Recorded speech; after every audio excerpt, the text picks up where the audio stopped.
statement urging citizens not to interfere with the police when they're carrying out their duties. And this evening, experts weigh in on what should be done if there is public intervention. Here's TVJ's Kirk Wright with that story. In many of the videos online, individuals who are being apprehended by the police are often seen resisting arrest. One of the latest incidents involved a taxi operator who wrestled for minutes with a cop in Halfway Tree and, with help from other taxi operators, managed to free himself. Another incident was in St. Elizabeth, where several officers struggled to handcuff a man they intended to arrest. The arrest eventually happened, but not before a hostile crowd intervened. One member of that crowd even tried to breach the cordon set up by the police. Former Deputy Commissioner of Police Mark Shields was shown the videos for comment. His reaction? The police did not act professionally in both cases, but he made the point that his response was based on what he saw secondhand. Judging by the videos we've seen and the actual activity we've seen in the street, the police could do better in terms of how they restrain prisoners. It does not appear to be particularly professional. I cannot blame them for that on an individual basis. Mr. Shields says the officers seem lack the proper training to deal with the situations they were faced with. In a section of the video, it appears a face-off between one of the officers and a bystander was imminent. It was literally nose to nose. The police fell below the standard because they were becoming part of the problem. That individual should have been dealt with. He should have been dealt with in a fair and a firm way, and maybe even warned that if you try to, or you continue with the language and the obstruction of this arrest, then you too could be arrested. In this video, he says the man being arrested should have been taken from the scene to diffuse the tension. Criminologist Jason McKay helps train the police in non-lethal self-defense methods. He said the officers did proper risk assessment and showed the necessary restraint. However, he told me after viewing that the police should have used a non-lethal method to effect restraint in the night video. I would have wondered where was the less lethal devices that they perhaps should have introduced, because I think he should have been pepper sprayed. But again, you're trying to restrain somebody who's trying to get away. You're not necessarily fighting somebody who's attacking you. But in his particular case, I think he should have been pepper sprayed. In the St. Elizabeth scenario, Mr. McKay agrees with Mark Shields that the man who was being arrested should have been removed from the scene immediately to diffuse the tension, but he says it's not clear if that was possible. But Mr. McKay says those seen in the videos obstructing the police in their duties must now be sought. I mean, the only thing I would hope for is those persons are identified, they've interfered with an arrest. There needs to be a follow-up where they're arrested when they're not in a crowd now for the actions they took to try and impact the earlier arrest. It can't be that they behave like that, become heroes on social media, and do end up in a cage as well. Mr. McKay also warned that persons who interfere when the police are trying to make an arrest are putting themselves at risk. I can recall a time that police officers would have used the lethal option in those three scenarios much earlier, and perhaps have been within the rights of the law. Mm-hmm. Because you cannot attack uniformed police officers or plainclothes police officers in this manner. It's not acceptable. Mm-hmm. It is dangerous. There's a danger of you stabbing the officer. There's a danger of you disarming the officer. So these are important variables. Kirk Wright, TVJ News. The opposition People's National Party PNP is again raising concerns about hundreds of people being locked up without charge as a result of the state of public emergency in St. James. Dr. Phillips says this is contrary to the notion that the human rights of citizens are not being abused. But I can tell you that as a parent, if you take up my youth and I can't find him, and him locked up for days and I don't know where he is, I feel his human rights have been taken away. And it is a sign that they don't understand. And they don't care. Because it's not their children that are being locked up in this way. He adds that some of those detained have lost their jobs. The lawyers have gone to the tribunal, set up the tribunal, said we can't hear the case. So what is to happen to them? I don't support criminals, but you cannot fight crime by trampling on the rights of the innocent. No country can run so.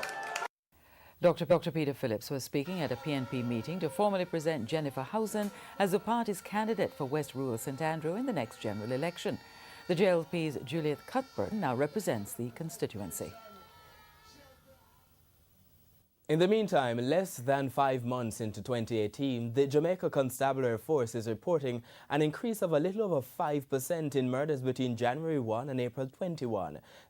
While that's the case for murders, the latest crime stats show that serious crimes like rape and aggravated assault have declined. TVJ's Anthony Lugg has been examining the stats and filed this report.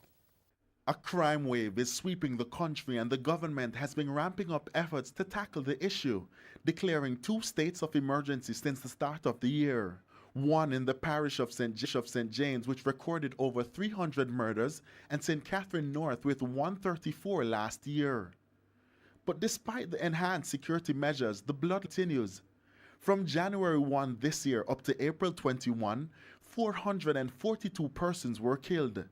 That's an increase of 22 or 5.2% when compared to the same period last year. While that might be the case for murders, the police have been making strides in other areas. Serious crimes like rape and aggravated assault have declined by 18 and 35% respectively. The latest crime stats also show perpetrators' weapon of choice continues to be the gun. So far this year, the gun was used to commit 83% of murders, followed by knives and machetes. The police seized 239 illegal firearms. That's 31 less than the corresponding period last year. The firearms remain the same. Those include rifles, SMGs, shotguns, pistols, and revolvers. 3,922 rounds of ammunition has been recovered. So what about arrests? So far, the police have arrested 114 persons with evidence for breaches of the Firearm Act compared to 200 in 2017. Anthony Lugg, TVJ News. The Police Federation will be challenging the Independent Commission of Investigations Indicom's decision to have the UK-based Privy Council give a final ruling on whether it has the power to arrest or charge members of the Jamaica Constabulary Force. The Federation is expected to file documents in the Court of Appeal. This is in response to Indicom's application seeking leave to take the matter to the Privy Council. Legal Director for the Police Federation, Corporal Rowan James, spoke with our news centre earlier today. Based on the fact that we were served documents to see the judgment, and that Indicom is also seeking to move on a constitutional motion, based on their filing, we have instructed Queen's Counsel to go ahead and to respond appropriately, and that the matter should be before the court on or before the day is out, so that our portion of the arguments that will be proffered to the Privy Council will be made known to the court. Last month, the Court of Appeal ruled that the Indicom Act does not give the agency the power to arrest, charge or prosecute members of the security forces. More shootings. More shootings and another murder in Westmoreland after gunmen launched 2 brazen daylight attacks on Sunday. The shootings happened at a grave digging in Whitehall and a red ground in the parish. It's understood that about 10 o'clock Sunday morning in Whitehall, a grave was being prepared for a woman who was shot and killed 3 months ago when gunmen drove up and fired bullets into the crowd. When we go on fire in, and when we look, everybody start to run. Some have to move and go up there. Because I don't know what's happening, but there's no gun point over here. No fire over here. Just across the road here. So when we look, we see a man lay down in the gravel, and next man dropping on the road.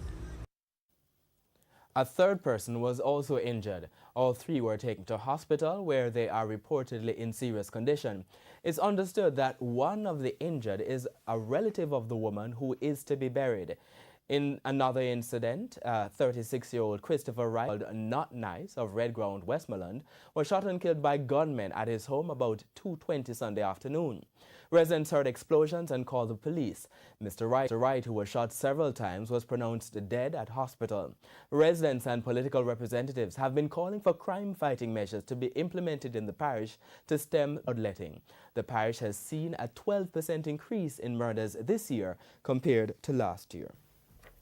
A top story this evening, the police and the public reactions to videos online showing the public interfering in police arrests and experts on what should happen.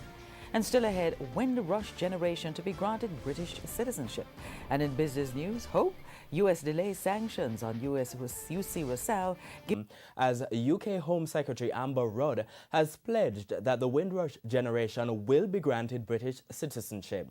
The UK Home Office will now waive citizenship fees for the Windrush generation and their families and any charges for returning to the UK for those who had retired to their countries of origin after making their lives in Britain. This will affect several migrants, including some Jamaicans whose lives have been disrupted by UK laws over the past few years. More in this report. Hubert Howard arrived proudly in the UK aged 3 as part of the Windrush generation. But the hopes and dreams of the boy in this photo have been casually crushed by a nightmare of bureaucracy after the Home Office refused him leave to remain. Despite having his mother's passport with his name in it, denied his own papers, Hubert lost his job and couldn't even travel to Jamaica for his mother's funeral. Since she passed away 2006, I haven't even been by her graveside. Today, the Home Secretary acknowledged the Windrush injustices should never have been allowed to happen. So I want to enable the Windrush generation to acquire the status that they deserve, British citizenship, quickly, at no cost and with proactive assistance through the process. So from now on, citizenship fees will be waived for the Windrush generation. There will be no requirement for them to take language or knowledge tests. And Amber Rudd also promised that compensation will be available for those who'd suffered losses. We await to hear how those people will have their life repaired. Heart-rending cases. They deserve detail on the kind of justice that they now are going to get. Hubert listened to the Home Secretary's promises. I asked him whether compensation could possibly compensate him. How is this compensation going to work? They've got to sort out the way they're going to compensate, and they've got to compensate properly. Because, I felt that from 2012, my life has been lost. An unintended impact, the Home Secretary called it, and we're only just starting to find out how many lives like Hubert's have been devastated as a result. Education Minister Senator Ruel Reid has his eyes set on representing the Jamaica Labour Party JLP in the St Ann Northwestern constituency. But despite a smooth transition, it's bittersweet for some party supporters in the constituency. TVJ Shamela Mitchell has his primetime news follow-up. It was one of the worst-kept secrets in politics. Education Minister Ruel wanting to make a transition from the Senate to the House of Representatives, the Jamaica Labour Party ticket in St Ann Northwestern, when the next general election is called. Mr. Reid would not deny or confirm our queries almost 2 months ago. I have no comment on that matter at the moment. But a private meeting with key JLP officials in St Ann on Sunday ratified his candidacy. JLP supporters dressed in the party's colour, Ruel Reid's image emblazoned across their shirts, emerging from the meeting, preempted the announcement. All of the key players in this constituency have endorsed the candidacy of Senator Honourable Ruel Reid. I want to publicly outgoing caretaker, former MP Minister Anthony Lawrence, for his maturity, for his willingness to engage me as a member of the team going forward. We want to publicly thank him for his service to the people of Northwest St Ann and by extension the people of Jamaica served as the Minister of State.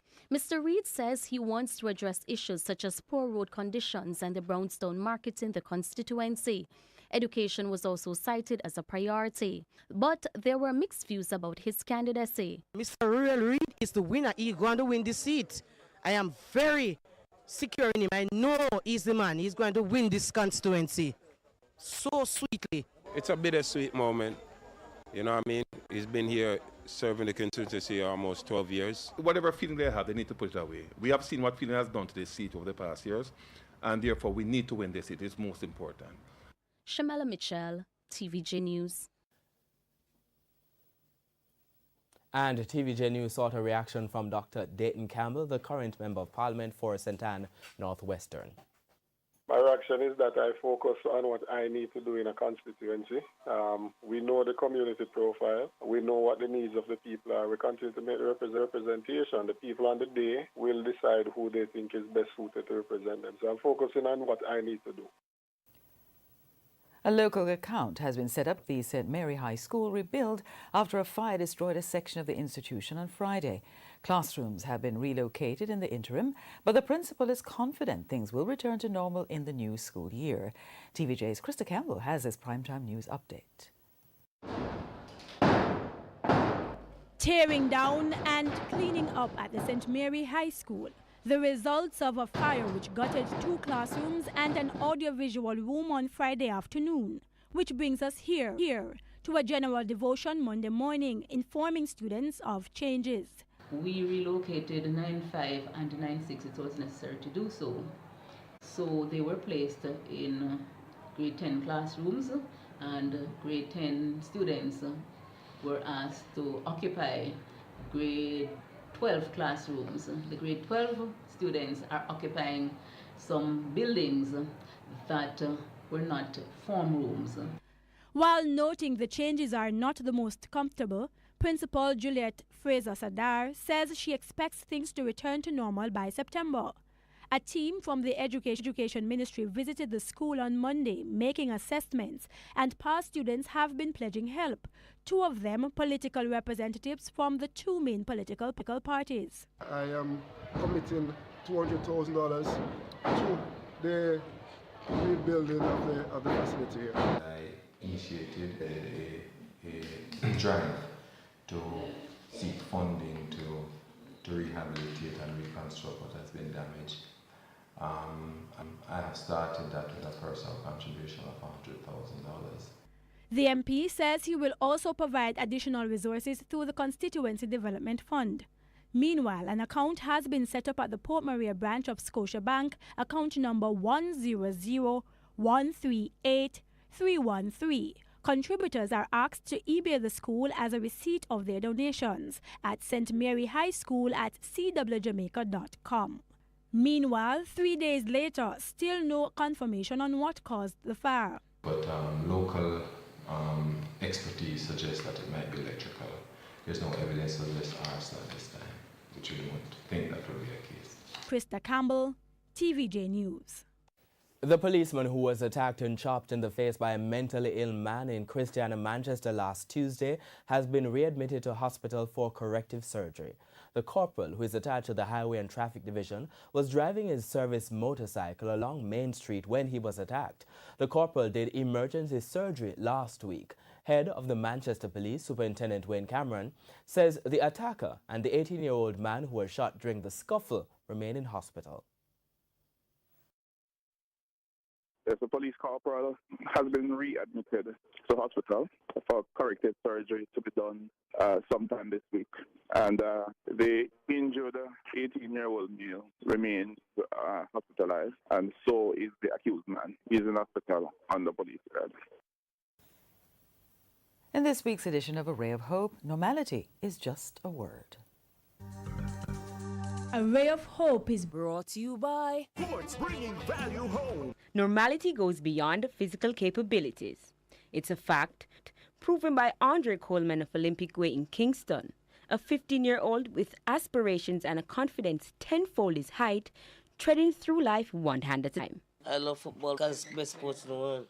Andre suffers from a birth defect, which renders his legs useless. But to Andre, he's normal. If you tell him that he's disabled or anything like that, it make him feel away. A day for Andre starts at 4 a.m.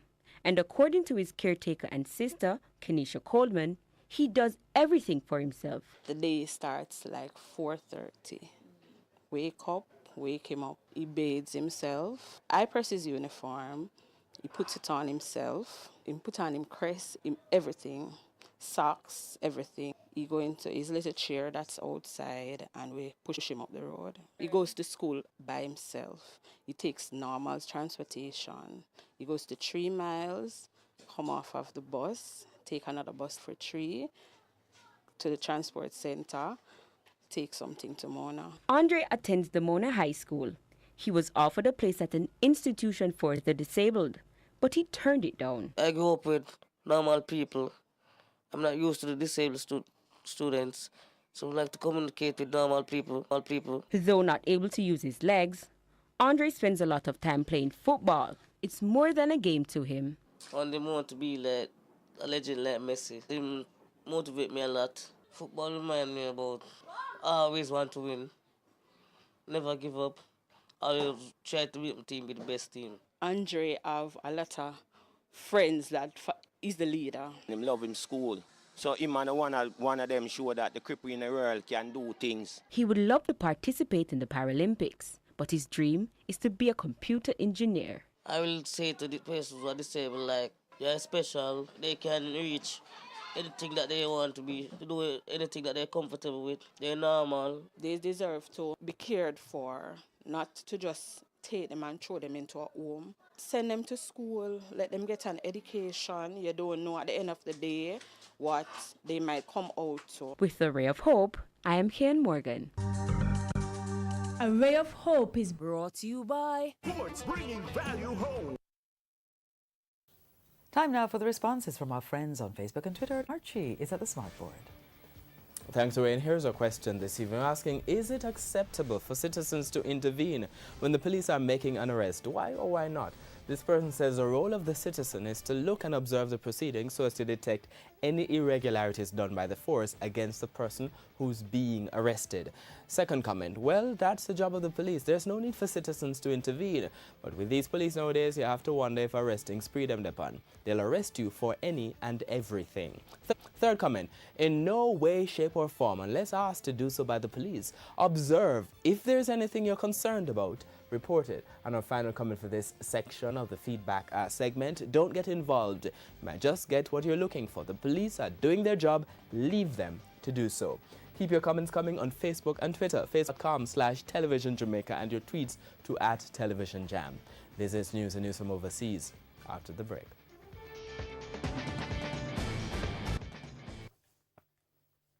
Good evening and welcome to the Business Day. I'm Herman Green. Uncertainties remain over the operation of Windalco, but things could look very different from what was originally expected. That, as the U.S. today told American companies which buy products from its parent company UC Rusal that they would get more time to put their houses in order to deal with sanctions against the entity. Dashan Hendricks has the details. American customers of Russia's biggest aluminum producer, UC Rusal, which owns Windalco in Jamaica, are getting more time to comply with sanctions, and the company has been told those sanctions could be lifted if Rusal's major shareholder, Russian tycoon Oleg Deripaska, cedes control of the company. Previously, American companies had until June 5 to stop dealing with UC Rusal or face sanctions. Now the U.S. Treasury says that time frame has been expanded to October 23. It also said it would not impose secondary sanctions on non-U.S. entities engaged with Rusal or its subsidiaries. The changes mean Rusal now has more time to sell off its supply, and buyers of its products have more time to seek other suppliers. Rusal, which owns Windalco since 2007, operates more than 40 plants across 13 countries. For the Business Day, I am Dashan Hendricks. In the meantime, Mining Minister Robert Montague is to address the House of Representatives tomorrow on the U.S. sanctions against Rusal. News came last week that the Jamaican government and the opposition are to discuss the implications. Mr. Montague issued a statement that he wants a united approach to the issue as the government moves to safeguard the welfare of the 1,200 workers at Windalco. Iron Rock has reported reduced losses in the January to March quarter. The reported losses amounted to $4.6 million. That is compared to losses amounting to $27 million in the same period a year ago. Jamaica has made progress in its push to get more flights out of Latin America. That's the word from the Tourism Ministry, which is actively seeking to boost arrivals from the region. A day after announcing increased flights out of Panama by way of Copa Airlines, the Tourism Ministry says plans are advancing for LATAM Airlines Group to fly to Jamaica. Tourism Minister Edmund Bartlett said 3 flights per week could come from Lima, Peru to Montego Bay within 12 months. The Tourism Minister is aiming to attract 50,000 to 60,000 tourists per year from South America. Currently, just under 10,000 tourists visit from the region. Governor of the Bank of Jamaica, Brian Winter, says the central bank is seeing success in its efforts to reduce the amount of US dollars held in local bank accounts. The central bank last year implemented measures to disincentivize people holding US dollar accounts. He outlined the results recently. Is that continuing? You know, that's in the hands now of individuals and stakeholders. What do they believe? Are they comfortable or not? Do they feel concerned about depreciation? Or, as some have said publicly, they've been burnt by appreciation. They are holding too much in dollars, you know, more than might be prudent. I think this exchange rate volatility, near-term, short-term variability, in a context where the medium and longer-term period is more stable, okay, is going to have an impact on what people decide they should hold in dollars versus J dollars. And currency trading ended today with the US dollar selling for $125.21. The Canadian dollar is being sold for $98.35. The pound sterling is going for $175.34, while the euro costs $153.42. Now, stocks ended mostly lower today, but gains in JMB Group and Carreras pushed the JSE index up more than 1,290 points, while the junior market index lost 14. Stocks posting gains included Berger Paints, Express Catering, Jamaica Producers, NCB Financial, Sagicor Real Estate X Fund, and Wisinco Group. Now on the losing end were 1834 Investments, Carreras, Honeybun, Jamaican Teas, Lasco Distributors, Mayberry Investments, Scotia Group, and VM Investments. And that's the Business Day. I'm Herman Green. Good evening.